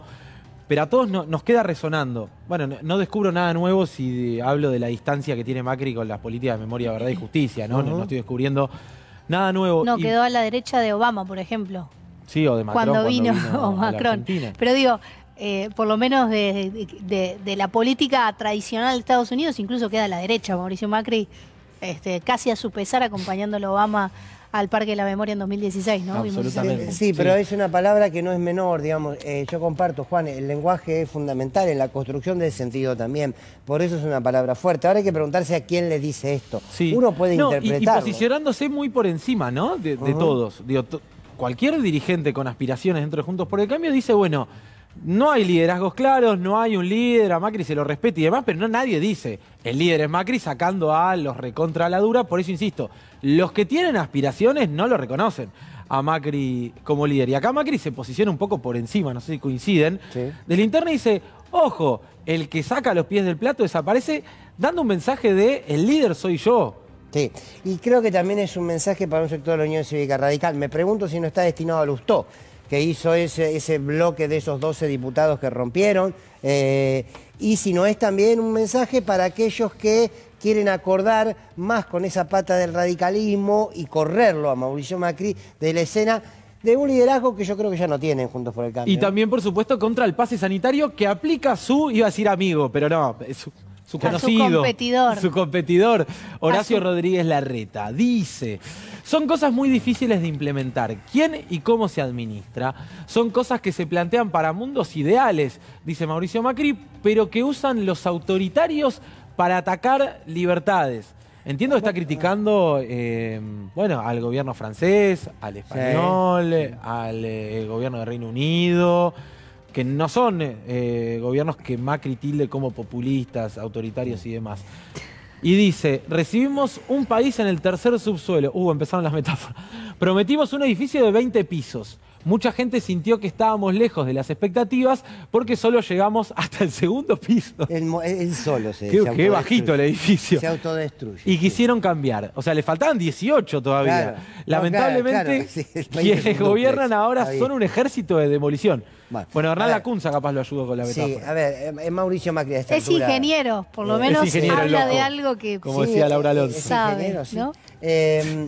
Ahora, lo que yo digo son dos cosas. Primero, Mauricio Macri haciendo análisis sobre cómo estaba la Argentina, cómo está hoy, no es serio. Digo, yo creo que no es serio ni para su propio espacio. Realmente no lo es. Ahora, cuando Mauricio Macri intenta instalar la palabra autoritarismo, que aparte toda la oposición, ¿no? Era autoritaria la cuarentena, era autoritaria que todo el mundo se tiene que vacunar, es autoritario el plan sanitario. Yo creo que a esta altura nosotros debemos decirle, bueno, sí es autoritario. No rompas más. Digamos, en esta terminología. No, ¿Por qué? O que lo charle con Larreta en tal caso, porque claro, la ciudad lo va a implementar. Sí, bueno, sí, pero ¿qué quiero decir? Que instalan una lógica, una matriz de pensamiento. Quieren que pensemos el pase sanitario desde la lógica de si atenta contra la libertad o es una medida autoritaria. Y no hay que entrar en esa matriz de discusión. La discusión no es sobre la libertad, porque la libertad individual, lo hemos dicho en modo de oportunidad, no existe. La libertad siempre es colectiva. La discusión no es si es una medida autoritaria o no lo es. Entonces, cuando Mauricio Macri utiliza esas palabras, por error, por accidente, o porque alguien las pensó por él, o porque a lo mejor tuvimos suerte y las pensó él, digo, lo que quieren es discutir el foco de la cuestión. Lo que quieren es decir, bueno, estamos frente a un gobierno autoritario. No estamos discutiendo esto, más allá de que no estamos frente a un gobierno autoritario. Lo que estamos discutiendo es si para seguir luchando contra esta pandemia necesitamos nuevas medidas como el pase sanitario que está instalado ya en varias partes del mundo. Tenemos una más del expresidente Mauricio Macri porque, bueno, estamos hablando recién de el ministro de Trabajo de María Eugenia Vidal junto a referentes de la Agencia Federal de Inteligencia, hablando de que le gustaría crear una Gestapo para terminar con el sindicalismo. Bueno, mirá lo que dijo Macri ayer en la previa a que se conociera esta información y estos videos de la Agencia Federal de Inteligencia. Lo que hace Moyano de decir, te pongo el camión en la puerta y nadie sale, nadie entra, si no me dan lo que quiero, eso no existe. En esa sociedad nadie invierte y si nadie invierte no hay empleo y si no hay empleo no hay futuro, dice Mauricio Macri, quien, bueno, ya lo sabemos, lo recontra sabemos, buscó que Pablo Moyano, que Hugo Moyano fueran presos a cualquier costo porque entendía que los habían traicionado de alguna manera. Ahí está Macri otra vez apuntando contra el sindicalismo, esta nota que brindó ayer en el diario El Sol. Hay más. Plan económico. El gradualismo, teniendo el poder que nos va a dar la gente, sería condenar a los argentinos a muchos más años de exclusión y pobreza. Esto es iría en el mismo camino, pero más rápido, digamos. Romper todo de una. Claro. Tenemos que hacer todo lo que esté a nuestro alcance para que rápidamente se establezca el elemento central, el que mueve todo, la confianza. Bueno, eso ahí está. Otra vez vuelve a aparecer el speech comunicacional de la derecha, ¿no? El problema es, parece que el mercado se sostiene puramente por confianza. Y en realidad todo lo que tiene que ver con lo popular, todo lo que tiene que ver con medidas de equilibrio, todo lo que tiene que ver con medidas de redistribución, generan desconfianza. Entonces nadie invierte. Acordate de López Murphy. Acuérdense de López Murphy hace pocos días cuando salen los bienes personales, dice, bueno, no, con más impuestos no van a venir a invertir. Estamos echando a los inversores. Estefi, ahora, qué increíble que el discurso siga siendo, me equivoqué en el gradualismo, ¿no? Eso te iba a decir. Para mí el aprendizaje que tenemos que hacer escuchando a Macri es que no se debate el rumbo, se debate la velocidad con la cual se implementan las políticas de ajuste. Bueno, sabemos que las políticas de ajuste tienen un impacto directo en la calidad de vida de todas las personas. En 2018, cuando se inauguraron las sucesivas correas cambiarias, el gobierno consideraba que tenía que darle al mercado lo que el mercado pedía. Bueno, eso no está en debate para Mauricio Macri. Sigue siendo parte de su corpus ideológico y de lo que seguramente el espacio seguiría dando espacio para seguir tomando decisiones. La gran pregunta es, ¿cuál es la velocidad? Bueno, más rápido. El problema es que fue demasiado lento el ajuste. No que hubo ajuste. No, es realmente muy preocupante, porque además ahora hacen campaña con eso, como si el error hubiera sido ir lento. Y no ir hacia un determinado lugar. Y como si hubieran ido lento, ¿no? Tomaron el mayor endeudamiento en la historia de Argentina, prácticamente, en 4 años. No. en 4 años sería ideal. Claro, 2,5. Empezaron a colocar deuda en 2016, en 1 año y medio se rifaron el crédito, Claro. lo dice Martín Guzmán, Sí, el ministro de Economía, y es así. En lo económico y en lo político, digo, asumieron, lo primero en que fueron es a sacar a Martín Sabatella del AFCA, digo, ¿no? Y terminar con la ley de medios. Todo. 20 segundos. Todo. Gracias, Ferre, gracias, Steffi. Nosotros cambiamos de tema, nos vamos al caso Lucas. Realmente increíble lo que hemos descubierto en las últimas horas. Este joven que fue asesinado por policías de la ciudad de Buenos Aires. Lo que van a escuchar a continuación es el audio de los propios asesinos de Lucas con los cómplices del asesinato de la policía de la ciudad que intentaban encubrir lo que fue un fusilamiento. Basta hablar de un caso de gatillo fácil, lo que se vivió allí fue un asesinato, un fusilamiento por parte de la policía de la ciudad, y no me dejo de preguntar en cuántos casos similares al de Lucas se salen con la suya. Estos mismos policías, escuchen el audio porque es realmente escalofriante, y ahora lo charlamos con el abogado de la familia de Lucas, con Gregorio Dalbón. ¿Qué pasó, Rodo? ¿Se mandaron un moco? Un remocazo, boludo, aparentemente, Sí. No hay- Le dije que a Inca, que está como su comisario, que vaya y busque lo que tengan que buscar para justificar eso. Ajá. Que mande gente de brigada al recorrido a ver si realmente descartaron. Sí. Y los detenidos, los que están vivos, refieren que son jugadores de fútbol. Oh. Son 4 pendejitos jugadores, aparentemente, ¿no? Sí. Pues, igual eso no me indica nada, pues a ver, yo conozco jugadores de fútbol que están haciendo cagada, ¿viste? Como que Sí, hacen sí, jugadores de sí, boca. sí, pero... ¿Entendés? Como Palacio, ¿verdad? Sí, sí, pero hay menos probabilidades. El tiro está de atrás hacia adelante, Nero, y le voló el frasco. Oh. Yo que no soy perito técnico balístico, el tiro está de atrás, Nero. ¿La luneta le entró? Sí, por la parte, por el vidrio del acompañante trasero. Por ahí. ¿Le pegó al conductor? Y le pegó al acompañante de adelante. Oh, boludo, toda la chota. Ajá, por eso. Yo diría, yo ahora lo llamo a Santana. Por él lo llamo a perro y decir que venga a prolijar esta cagada si quiere. Listo, dale, ahí lo llamo, Dale, dale. Es terrible, te pone los pelos de punta escuchar a estos tipos decir con tanta liviandad que asesinaron a alguien, que acaban de asesinar a un chico. Y yo lo decía recién, me pregunto cuántas veces logran hacer esto, logran emprolijar la escena plantando droga, plantando armas, armando un relato que no existe porque se les va la mano, como dicen ellos en los audios. ¿Alguien va a investigar todas las otras que se mandaron los policías de la ciudad y de un montón de fuerzas provinciales? Digo, no creamos que esto es excluyente de la policía de la ciudad, al margen de que el accionar de las brigadas de la policía de la ciudad tiene que investigarse. Pero digo, ¿cuántas veces la policía, las fuerzas de seguridad se salen con la suya emprolijando escenas? Y creo que tiene que ver con las víctimas, ¿no? Cómo se logra construir el relato alrededor de la mala víctima o de la buena víctima. Si es un delincuente, bueno, cualquier cosa justifica. Cuando dicen son jugadores de fútbol dicen, como diciendo que... Bueno, claro, ahí va a ser más difícil porque la víctima va a ser más difícil de ensuciar. Bueno, no puede estar vinculado directamente con la capacidad de la policía de ensuciar a quien es víctima de la violencia institucional, ¿no? Nos está esperando el doctor Gregorio Dalbón, que es el abogado defensor de la familia de Lucas. Gregorio, muy buenas tardes. Juana Morín, todo el equipo de La Hora de Víctor Hugo te saluda y te agradece que te tomes un rato para charlar con nosotros. ¿Qué tal? ¿Cómo están? Buenas tardes. Bueno, la verdad, espantado por lo que acabamos de escuchar. Uno había leído ya la transcripción en las últimas horas, pero escucharlo es desgarrador realmente. ¿Qué te pasó a vos, más allá de tu rol de abogado, al escuchar esto? No, mucho dolor por parte de la familia, mucha impotencia, tratar de contenerlos y de que no haya rencores ni venganzas, porque cualquier padre que escucha esto es inconmensurable. O sea, no, las reacciones son violentas.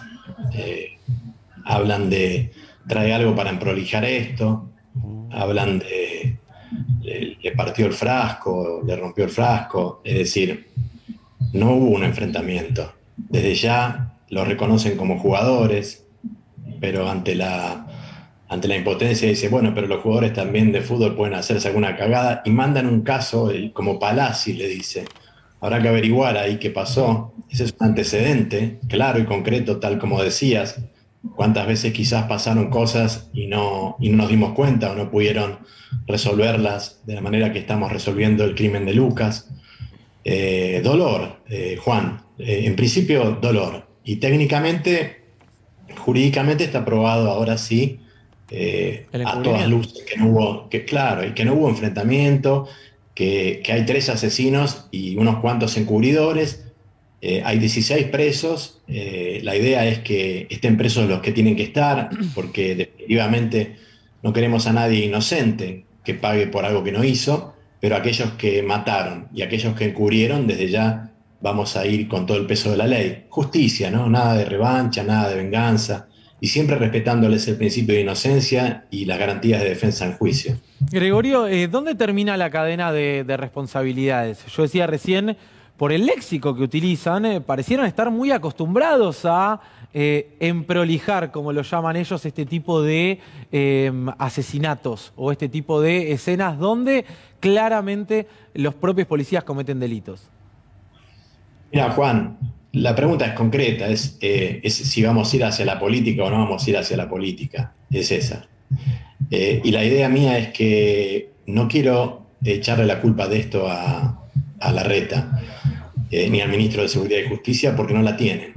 Acá hubo una brigada que mató a Lucas y después hubo un montón de policías de alto rango que manejaron, digamos, lo que fue el encubrimiento con policías de más bajo rango dándole órdenes. Me parece que el hecho termina ahí. De todas maneras, vamos a ir, Juan, hasta donde la prueba nos lleve. Primero, nadie pensaba que Santana y Ozan iban a terminar detenidos. El juez le había dicho que no al fiscal en su momento. Ahora, después de esta escucha, los pide y los detiene para que esta mañana hagan su indagatoria.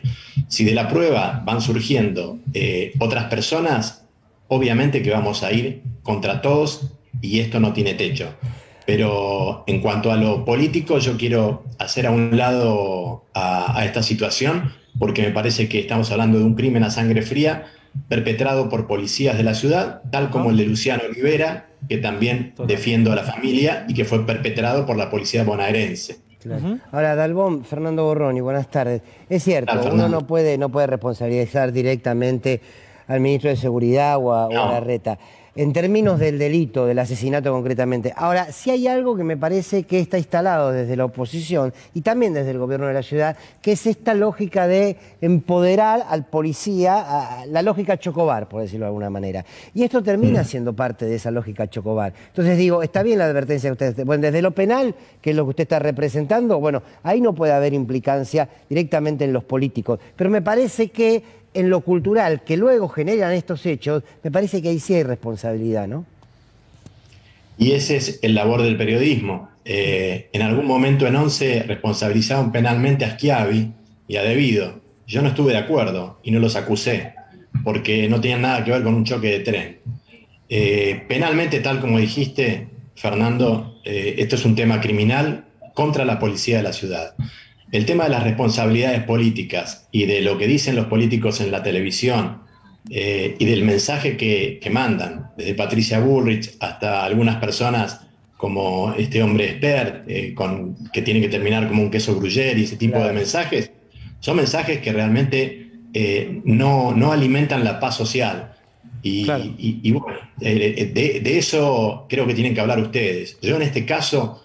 me quiero cernir a mi profesionalismo en esta causa porque se lo debo a la familia de Lucas y me parece que no tengo bajo ningún punto de vista que correrme del eje del crimen hecho y cometido por policía de la ciudad de Buenos Aires. Te vuelvo a repetir, de la misma manera que no me corro del eje en el caso de Miramar, donde también represento y defiendo a quien mató a la policía bonaerense. En este caso son casos de fusilamientos, son casos que generan violencia. Estoy convencido de que muchos periodistas y que muchos personajes siniestros de la política alimentan esto que vos acabas de decir. En eso coincido, pero contra eso no puedo pelear. Sí puedo pelear contra los asesinos de Lucas y contra los encubridores.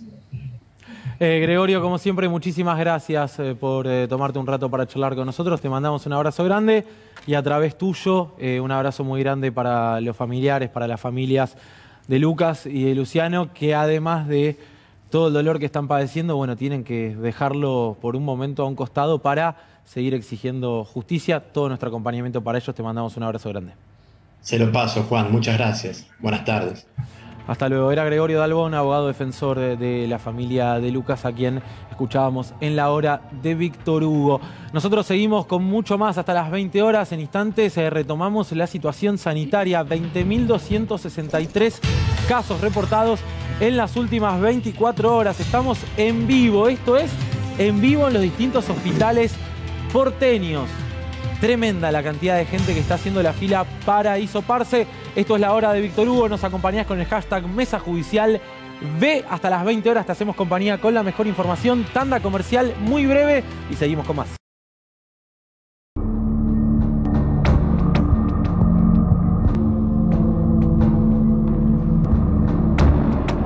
Seguimos en la hora de Víctor Hugo y lamentablemente e increíblemente a esta altura del año, con una época climática muy favorable a el descenso en la curva de contagios, tenemos que hablar de la situación inversa, de una alarmante ola de casos de COVID. La tercera ola ha llegado ya sin ningún tipo de dudas a la República Argentina. En las últimas 2 semanas, atención con este dato, crecieron 217% la cantidad de contagios positivos reportados en todo el país y lamentablemente la tendencia va a seguir al alza porque todavía falta que el virus se disemine por todo el país, algo que ya hemos visto en la primera y segunda ola. Primero explotan los casos en los grandísimos centros urbanos y después se federaliza el virus. Vamos a ver cómo viene el aumento de contagios en la República Argentina. Estos son los últimos 7 días nada más.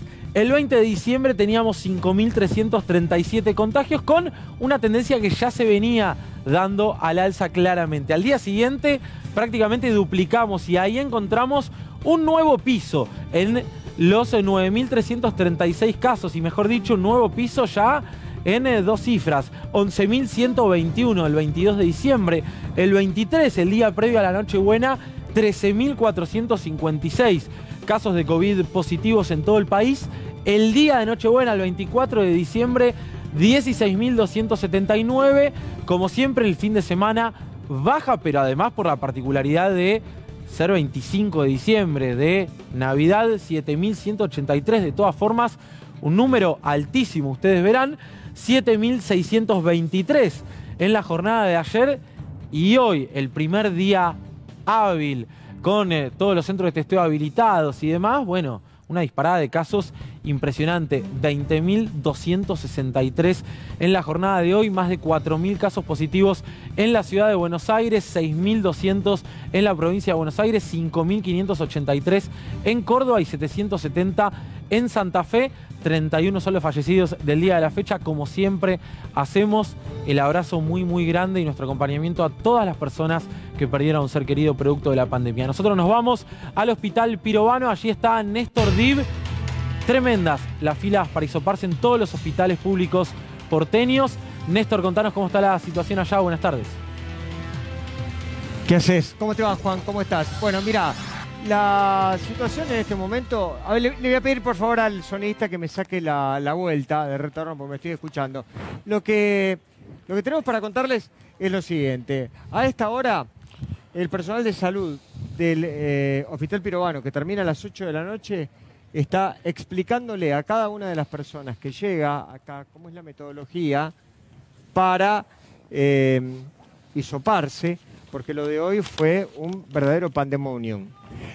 Yo te cuento, la verdad la cantidad de casos, la cantidad de personas que vinieron a hisoparse fue impresionante. Aproximadamente estamos hablando de 300 metros de fila, fueron la que tuvimos hoy, y la verdad que hubo mucha gente que no pudo hisoparse. Ahora, cuando la gente preguntaba o vino a plantearle a la gente del hospital que en realidad la atención terminaba recién a las 8 de la noche, acá lo que se les explicó que hay una serie de pasos que se tienen que cumplimentar debido a la cantidad de gente que había venido a hisoparse y que en un cierto y determinado momento se tenía que cortar.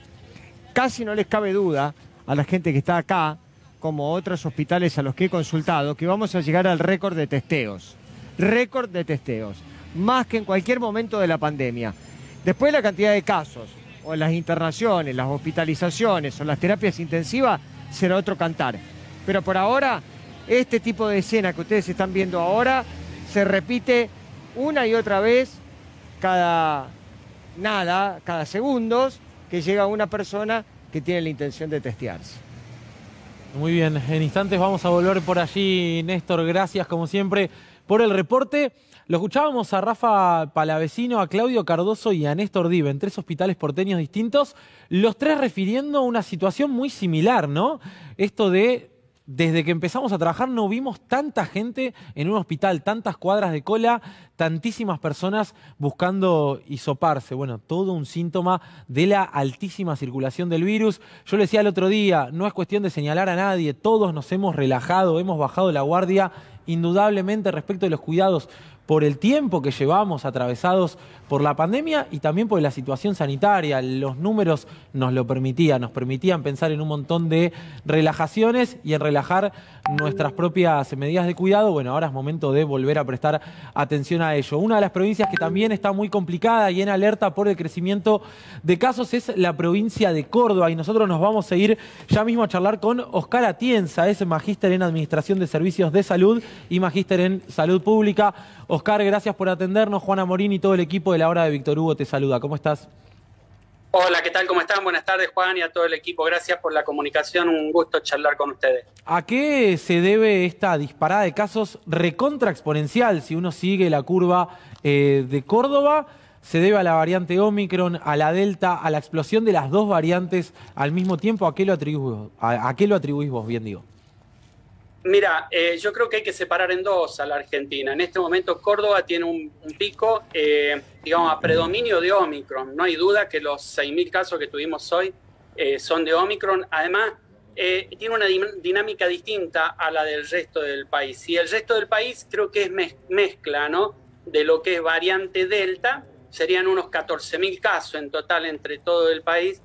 Una mezcla de variante Delta y en algunas provincias que debe estar ya creciendo Omicron, y que posiblemente porque no están secuenciando o no tienen posibilidad de hacer la secuenciación, no lo están detectando, ¿no? Pero es como que hay 2 pandemias de modo simultáneo en la Argentina.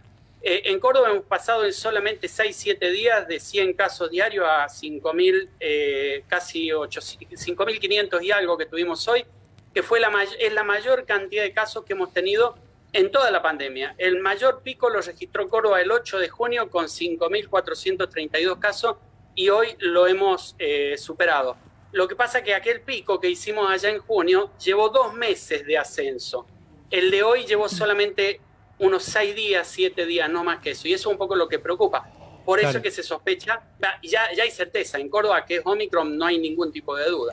Doctor Fernando Borroni, buenas tardes. ¿Cómo está el tema de la internación, digamos, este pico que se da de casos, cómo se refleja en las hospitalizaciones y en el caso de las terapias intensivas? Digo porque estamos hablando de la variante Omicron, que en muchas partes del mundo está diciendo no genera tanta hospitalización. ¿Es así en Córdoba? Mira, el dato crudo que tenemos es el que el 23 de diciembre habían 51 personas internadas en terapia intensiva. Hoy, hasta ayer, hay 90. Los de hoy todavía no tengo los datos, es decir, casi el doble. Yo no adhiero a eso de que Omicron es más leve, ¿no? Lo que estamos viendo es algo tremendo que nunca se ha visto. Fíjense que se descubrió el 23 de noviembre y ya está en todos los países del mundo y en la mayoría es la prevalente, pero todavía necesita algunos días más para poder tener esta información de si realmente va a ser más grave o no. Pero hay diferenciación en los internados, doctor, en los internados. ¿Ustedes tienen datos cuántos de ellos están vacunados y cuántos no? No, todavía esa información no la tenemos, ¿no? Yo creo que por ahí la levedad está relacionada más con el porcentaje de vacunados que tenemos en la Argentina que con que realmente sea más leve. La información sobre los internados todavía no está, espero que en los próximos días la tengamos. Oscar, ¿cómo le va? Estefanía Pozo lo saluda.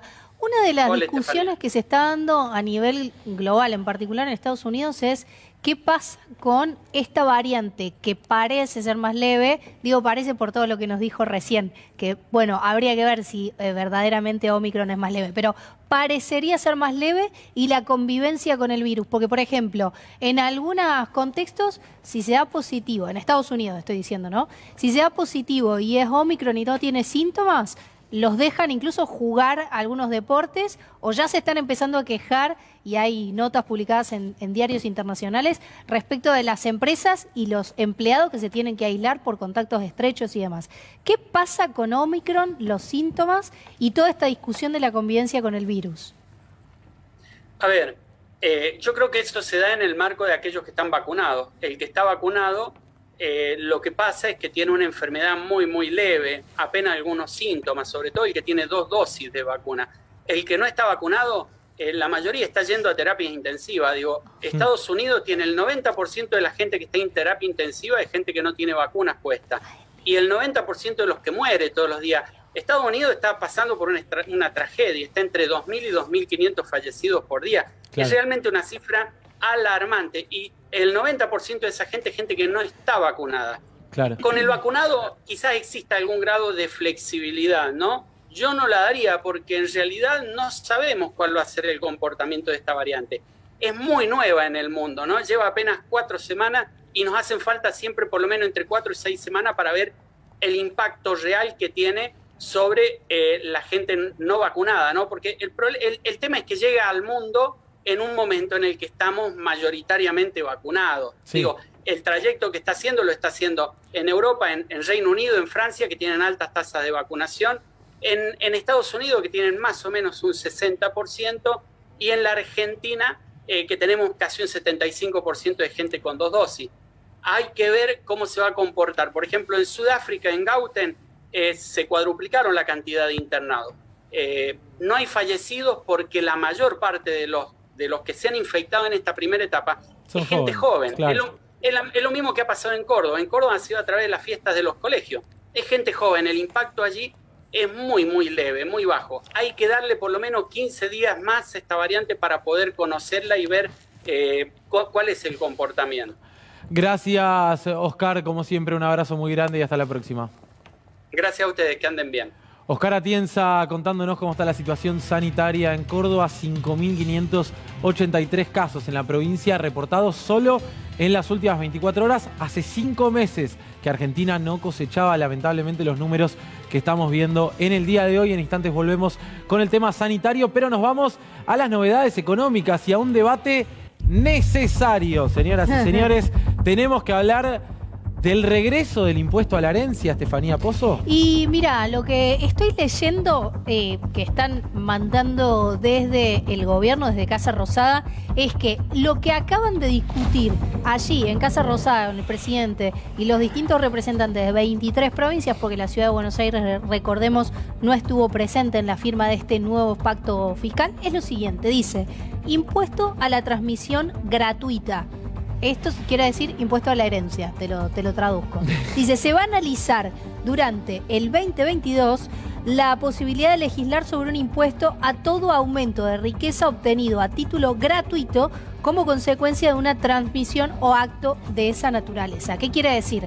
Que durante 2022 no es que se va a imponer, sino que se va a empezar a debatir algo que en la Argentina ya existía. De hecho, estuve viendo, hay algunos aportes interesantísimos que hizo el Centro Cultural de la Cooperación, que viene estudiando este tema hace bastante, sobre cuál es la historia del impuesto a la herencia en la Argentina.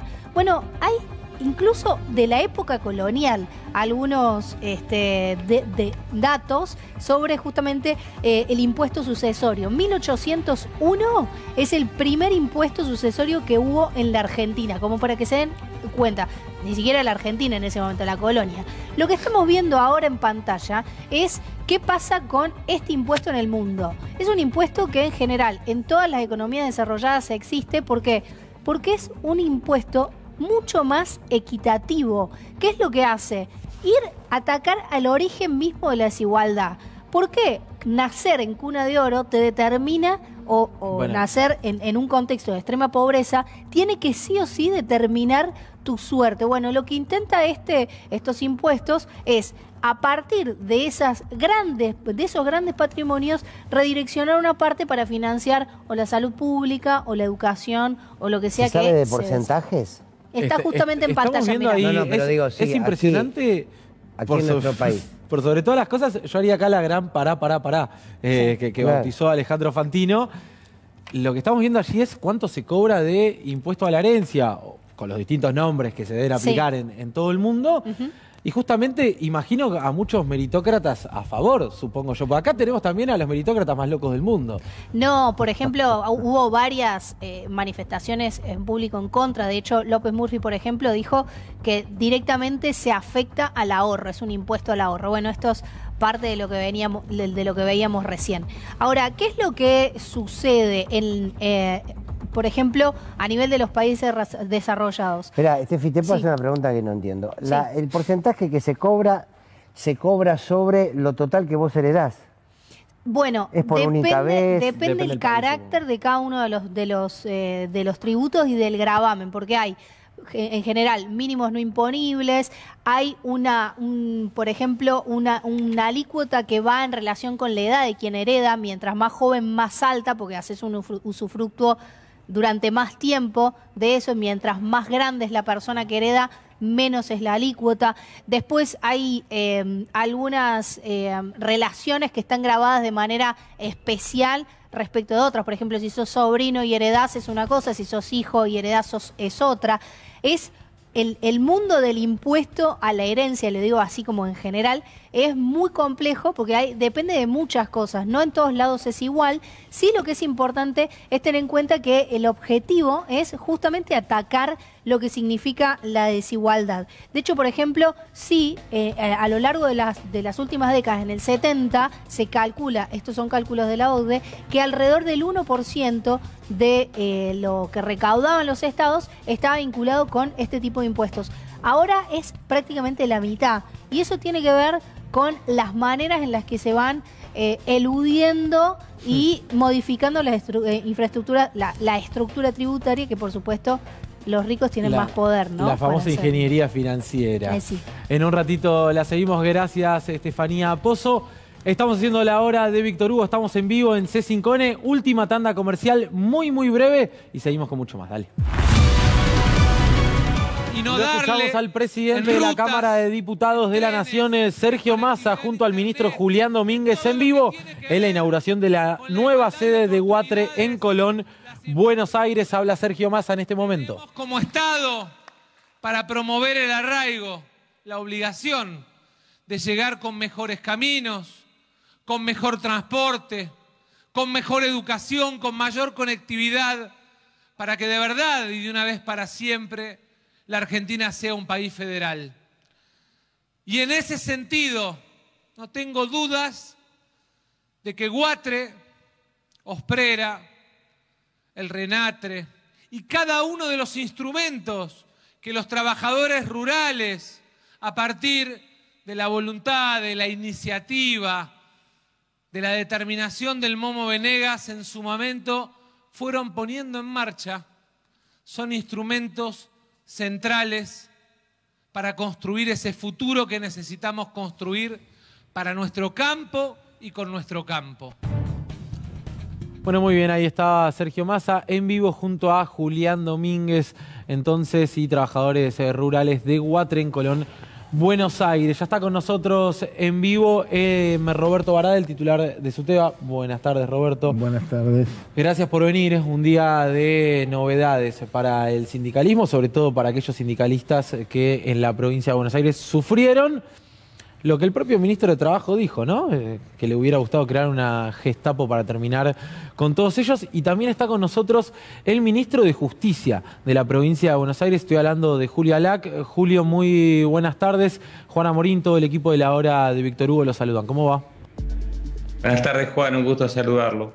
Por favor, el gusto es nuestro. Bueno, no quería dejar de preguntarle sus impresiones respecto a las imágenes que ha puesto a conocimiento de la sociedad argentina la intervención de la Agencia Federal de Inteligencia, donde el propio ministro de Trabajo de María Eugenia Vidal, Marcelo Villegas, junto a integrantes de la AFI, hablan de armar causas y de hecho hablan de que hablaron anticipadamente ya con jueces y fiscales y con el propio procurador de la provincia de Buenos Aires para que den curso a ciertos expedientes contra sindicalistas. ¿Cómo lo vio? Es un escándalo político y jurídico. Prueba una vez más la existencia de mesas judiciales en la provincia de Buenos Aires durante el gobierno de Vidal, que un ministro de Trabajo de la provincia, como fue Marcelo Villegas, con otros ministros como Roberto Gigante, con el subsecretario de Justicia de la provincia de Buenos Aires, nada menos, de ese entonces, se hayan reunido en una oficina pública, pero en una reunión privada, con empresarios privados, con representantes de la AFI, para preconstituir, como dicen ellos, pruebas, elementos, para llevárselos a la justicia y gestionar, es, además de una violación constitucional, es un delito penal. Es un delito penal. El Poder Ejecutivo no tiene atribuciones para la instrucción de las causas. Y esto no surge de una decisión, de una observación de política judicial, surge de la Constitución, de la nacional y de la provincial. Por lo tanto, además de violar la Constitución claramente, además de violar la diferencia de poderes, ¿no?, la separación de poderes, habría que pedirle a la gente de Cambiemos que no hable más de republicanismo, ¿no? Porque después de ver estas mesas judiciales donde el Poder Ejecutivo influyó claramente sobre el Poder Judicial, instándolo, obligándolo a llevar adelante procedimientos judiciales para detener a opositores políticos o sindicales, claramente que están violando el sistema republicano de gobierno. Y esto es muy grave, por eso la titular de la AFI presentó una denuncia ante la Justicia Federal de La Plata. Creemos que el juez federal interviniente es el doctor Kreplak, que investigará seguramente hasta las últimas consecuencias, porque esto no es un hecho aislado, seguramente forma parte de una política del gobierno de Vidal. Estaba también en la reunión el intendente de la ciudad de La Plata, por lo tanto estaba todo el dispositivo político, más los servicios de inteligencia, el subsecretario de Justicia de la provincia de Buenos Aires del gobierno de Vidal, llevando adelante un proyecto junto a empresarios privados para detener a opositores políticos o sindicales. Claro. Ministro. Me parece importante, Juan, destacar que en la caracterización de lo que se pretendía se recurrió nada más y nada menos que a una figura siniestra como fue la Gestapo, es decir, la policía oficial de la Alemania nazi para perseguir a opositores políticos e incluso torturarlos. Por lo tanto, esa reunión, otras más que probablemente se hayan efectuado, muestran claramente que ha habido mesas judiciales en la provincia de Buenos Aires y que la justicia, en este caso la justicia federal, tiene que investigar hasta las últimas consecuencias. Ministro, no quiero dejar de consultarle por la foto que ha visto la sociedad entera en las últimas semanas del encuentro entre el procurador de la provincia de Buenos Aires y Mauricio Macri, si puede guardar relación con esto, si no hace más que demostrar un poco lo que usted marcaba recién, ¿no? Que no son hechos aislados, no se puede hablar de cuentapropismo, sino que más bien da la impresión que existía una gran y enorme organización con tentáculos que van para todos lados, inclusive en la provincia de Buenos Aires, para atentar contra sindicalistas, ¿no? Imagínese, Juan, que si se ha tomado conocimiento de dos documentos que son indiscutidamente válidos, como ha sido una fotografía tomada por un periodista en un lugar privado y este video, claramente haber existido numerosísimas reuniones más que contribuyen a garantizar y asegurar que ha habido una conexión del Poder Ejecutivo provincial y sectores de la justicia y también del Poder Ejecutivo Nacional, obviamente, que pertenecían al mismo signo político. Y la foto de Mauricio Macri con el Procurador General de la provincia de Buenos Aires reafirma la idea de la influencia permanente de Cambiemos en sus máximos niveles. No estamos hablando de funcionarios de segundo nivel, estamos hablando de quien fuera presidente de la Nación y estamos hablando de los ministros de confianza de la exgobernadora Vidal que impulsaban y conformaban mesas judiciales, en algunos casos para perseguir a líderes políticos. Lo hemos visto muy claramente en la persecución injusta que ha sufrido la expresidenta de la Nación, la actual vicepresidenta de la Nación, cuyas causas judiciales se han ido cayendo una tras otra porque han sido fraguadas en su conformación. Bien. Pero en la provincia de Buenos Aires ha habido también un dispositivo en donde la justicia federal tiene que investigar. Si lo que pretendían la fuerza política, Cambiemos, era de modificar las leyes laborales, era de avanzar hacia una flexibilización salarial, no era el método armar causas judiciales del Ejecutivo para meter presos a los dirigentes políticos, y menos pretender armar una Gestapo en la provincia de Buenos Aires, como claramente lo expresan, con convicción, con expectativas, cuando la Gestapo ha sido uno de los símbolos más horrorosos de la historia de la humanidad en cuanto a la persecución de los nazis, y también nos remite directamente a la dictadura militar que padecimos los argentinos. Ministro, muchísimas gracias por tomarse un rato para charlar con nosotros. Un abrazo grande. Saludos. Nos vamos ya mismo a la ciudad de Buenos Aires. Conferencia de prensa del jefe de gobierno porteño, Horacio Rodríguez Larreta, quien no firmó el consenso fiscal. Lo escuchamos al mandatario porteño Horacio Rodríguez Larreta en vivo desde la sede de gobierno en Parque Patricios. Estoy consensuando ahora. Disculpe, me presento, Juan Pablo Pérez, Radio 10. Sí, bueno, lo dije durante mi mensaje. La coparticipación que nos transfirieron vino de la mano de asumir nosotros el gasto y la responsabilidad de la ciudad. La Constitución lo dice muy claro, toda transferencia de funciones tiene que estar acompañada de los recursos. Nos transfirieron la función de seguridad con más de 20.000 policías, cuyo gasto tenemos que afrontar con la coparticipación que nos transfirieron. Gasto con el presupuesto. Por eso es que consideramos, y por eso fuimos a la Corte, que es inconstitucional el recorte. Roberto Adrián Maidana, de A24. Le pregunto sobre esta situación, si quiere en el plano interno de la oposición. Usted no lo firma, el acuerdo es por no que haya más impuestos, pero los gobernadores radicales tienen una posición diferente, solo de forma, o puede llegar a cambiar algo. Y perdóneme que le pregunte si, aunque no está el ministro Quirós, la suba de casos que se ha pronunciado y se viene realizando en el país y en la ciudad, se obliga a cambiar la estrategia frente al COVID. Mira, tenemos total coordinación con los gobernadores radicales, entre los 4 gobernadores Juntos por el Cambio. Nos reunimos el miércoles pasado a almorzar y hoy de vuelta. Y la convicción es exactamente la misma. Ninguno de los 4 vamos a aumentar impuestos.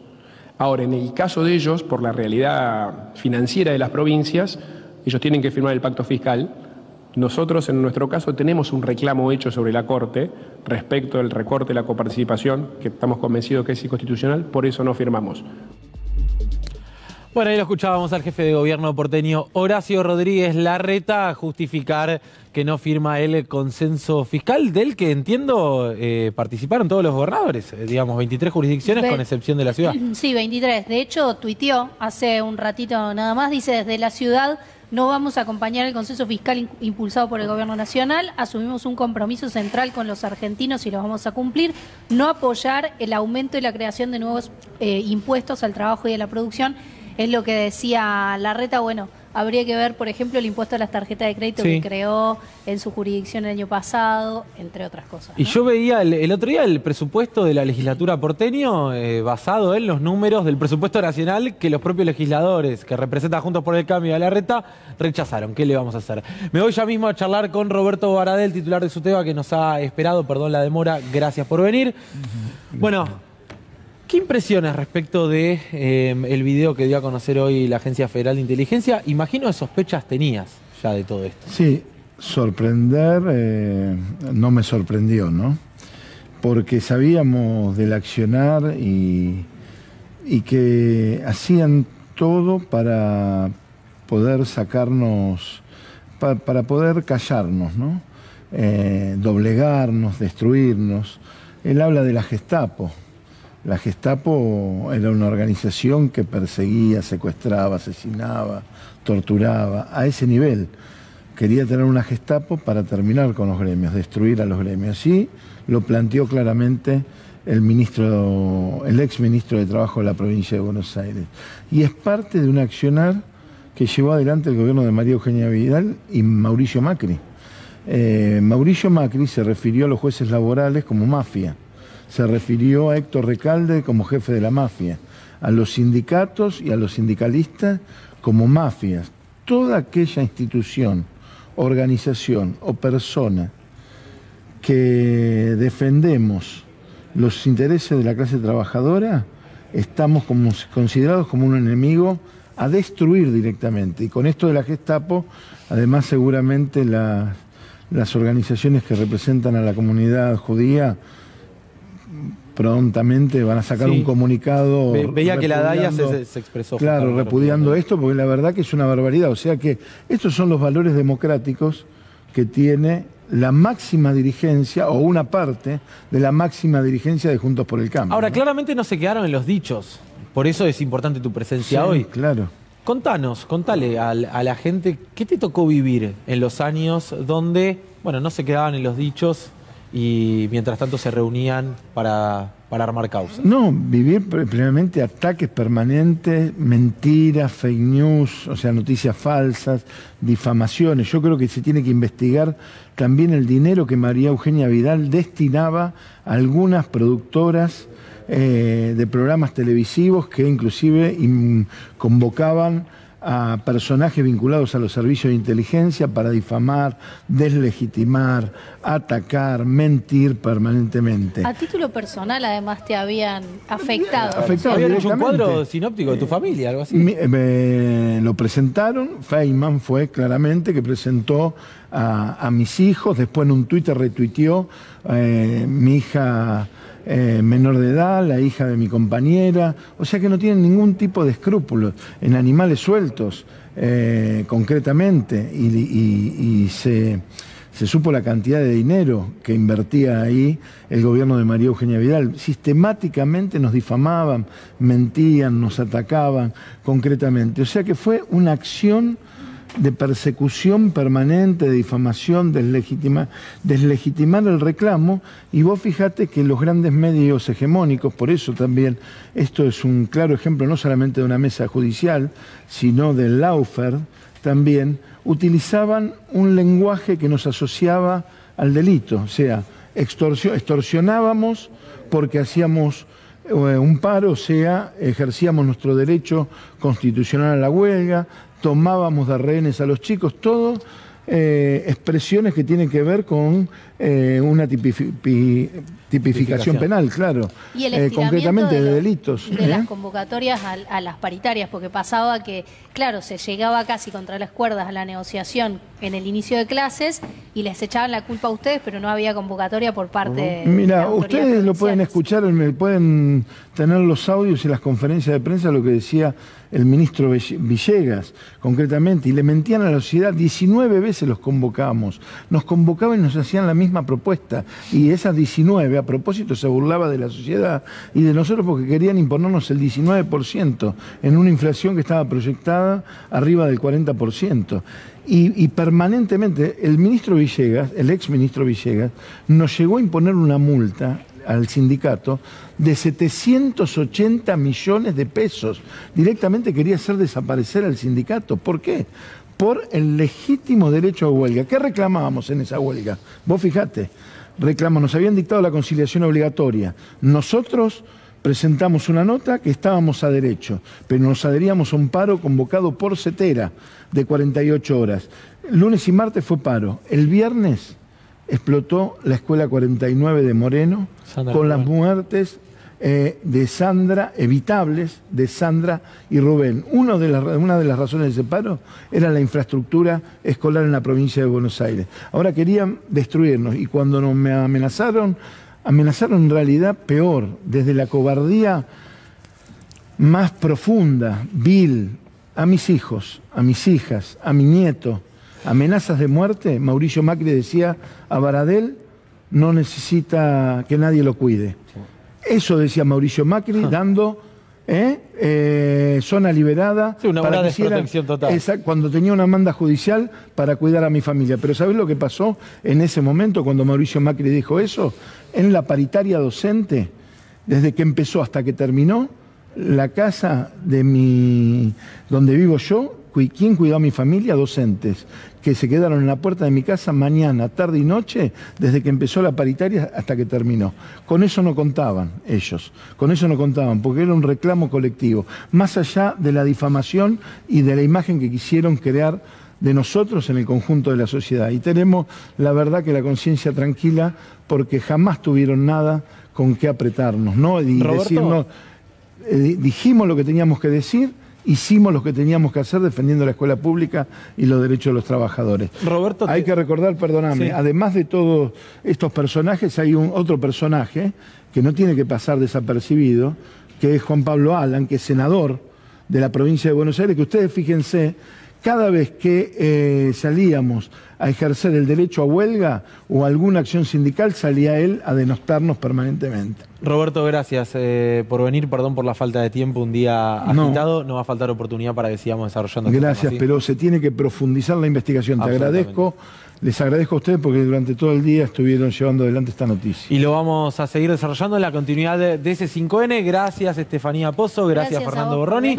Acostúmbrense a que hasta el viernes les estoy haciendo compañía acá en la hora de Víctor Hugo. Se quedan ya mismo en minuto 1 con Gustavo Silvestre. Gracias por elegirnos, gracias por acompañarnos. Nos reencontramos mañana a las 6 de la tarde nuevamente para hacer la hora de Víctor Hugo. Que tengan una excelente jornada. Adiós.